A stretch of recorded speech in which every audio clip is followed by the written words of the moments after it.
Look at this vent pipe. I mean, this thing is just it's a mess. Whoever did this had no earthly idea what they're doing. And I mean, you can't, a conventional draft water heater, well, heck, almost every water, you can't go, downhill like this.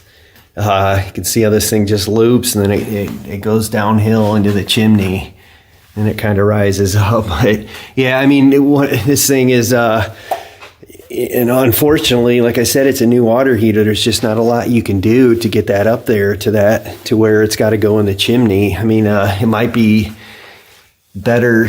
I mean, in this case, it might just need to be moved to somewhere where we can get the draft up into the chimney, or replace it with a power vent water heater or something we can vent out the side of the house. But yeah, in this case, like I said, being a newer water heater, the feasible option might be to, like I said, move it over to a different location and replumb the gas line and the water lines, obviously. Just one of those things. It's just crazy, some of the stuff you see, but that's just nuts.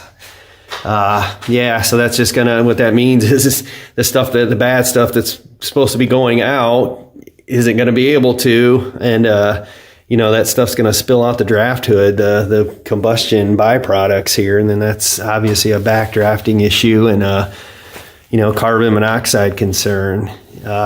Just one of those things that, you find on inspections, make you shake your head and, just what the heck. But just going to show you that today.